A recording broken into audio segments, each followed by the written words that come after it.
Ikatlong kabanata. Ang ugaling Kristiyano. Paalalahanan mo ang mga mananampalataya na magpasakop at sumunod sa mga may kapangyarihan. Kinakailangang lagi silang handa sa paggawa ng anumang mabuti. Huwag nilang siraan ang sinuman, at huwag silang maging palaaway. Sa halip, dapat silang maging maunawain at mapagpakumbaba sa lahat. Sapagkat noong una, tayo rin ay kulang sa pangunawa tungkol sa katotohanan at mga masuwayin. Nilinlang at inalipin tayo ng lahat ng uri ng kahalayan at kalayawan. Naghari sa atin ang masamang isipan at pagkainggit. Kinapootan tayo ng iba, at kinapootan din natin sila. Ngunit nang mahayag ang biyaya at pag-ibig ng Diyos na ating tagapagligtas, iniligtas niya tayo, hindi dahil sa ating mabubuting gawa, kundi dahil sa kanyang awa. Iniligtas niya tayo sa pamamagitan ng banal na Espiritu na naghugas sa atin at nagbigay ng bagong buhay. Masaganang ibinigay sa atin ng Diyos ang banal na Espiritu sa pamamagitan ni Hesukristo na ating tagapagligtas, upang sa kanyang biyaya'y maituring tayong matuwid at makamtan natin ang buhay na walang hanggan na ating inaasahan. Ang mga aral na ito'y totoo at mapagkakatiwalaan.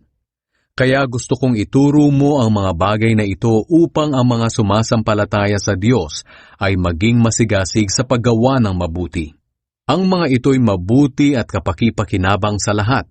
Ngunit iwasan mo ang mga walang kwentang pagtatalo-talo, ang pagsusuri kung sino-sino ang mga ninuno, at ang mga diskusyon at debate tungkol sa kautusan, dahil wala itong naidudulot na mabuti.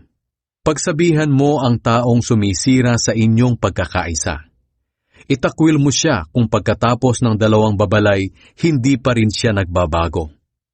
Alam nyo na masama ang ganyang tao, at ang kanyang mga kasalanan mismo ang nagpapatunay na parurusahan siya.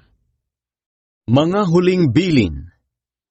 Papupuntahin ko riyan si Artemas o si Tychicus. Kapag dumating na ang sinuman sa kanila, sikapin mo makapunta agad sa akin sa Nicopolis, dahil napagpasyahan kong doon magpalipas ng taglamig.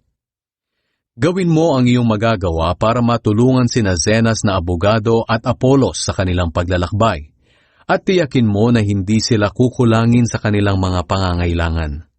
At turuan mo ang ating mga kapatid na maging masigasig sa paggawa ng mabuti, para makatulong sila sa mga nangangailangan.